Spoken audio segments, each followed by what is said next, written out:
In 2025, I lost a $55,000 deal. Why?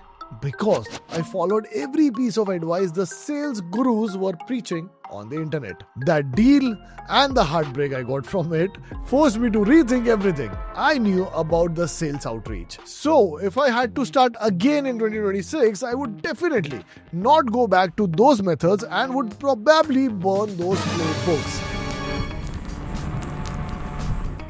Because what I've uncovered since then has completely changed everything for me, and in the next 6 months, it's going to matter more than ever. So make sure you watch the video till the end. Now, firstly, set up the new age sales team. If I was starting sales outreach in 2026, the very first thing I would do is build my team not of humans but of AI agents. Not for spamming inboxes or writing soulless copies. Instead, I would train these agents like new hires and onboard them with playbooks, brand guidelines, PDRs, etc. So they understand my tone, my positioning, and what a qualified lead actually looks like. And once they are trained, I let them handle the work that used to consume 80% of a rep's time, like finding leads, enriching contact data, understanding organization charts and decision-making structures, and pulling context from posts, podcasts, and job listings. Now, here is where it gets even more interesting. These AI agents aren't just for building lists.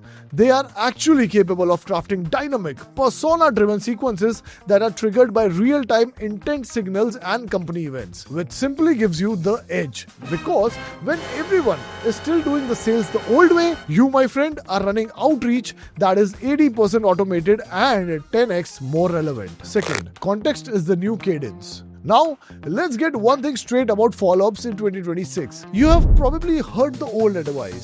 Send 5 to 7 follow-ups, just keep pushing until they reply. But let's be honest, that advice kind of sucks because it will only lead to an inbox dump, not conversations. What will actually work in 2026 is context-based follow-ups that are clear, timely, and relevant. So instead of sending another, just checking an email or asking, did you get a chance to look at my offer? You said something that actually moves the conversation forward and directly points out at solving their pain point. For example, I saw your team just launched a new product. Are you expanding into? Or noticed your VP of sales just joined. So, how are they approaching the pipeline this quarter? And here's another myth that needs to go into the dustbin. You do not need to send 7 follow-ups. A well-structured sequence of just 3 to 4 context-rich touchpoints often performs better. So yeah, do not follow up just because somebody on LinkedIn thread said the money is in the 7th email.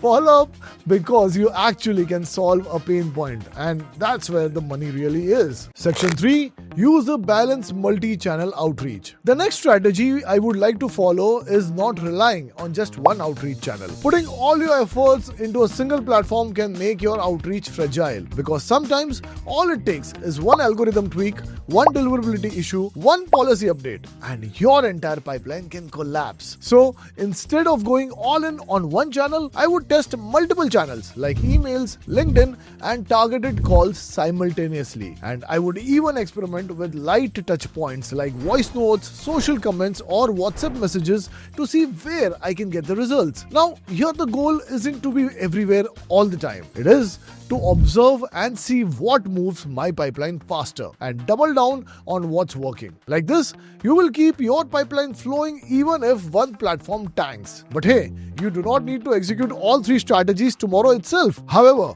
whatever strategy you choose, you are going to need a solid outreach tool like Saleshandy to make it work. It's built to help you run these strategies effectively, whether it's automating sequences, tracking replies, or managing multi-channel outreach with advanced AI capabilities. And if you're serious about stepping up your outreach game in 2026, it is a tool worth exploring. I hope you found this video helpful, and if answer is yes, then you need to subscribe to this channel, and of course, I'll see you in the next one.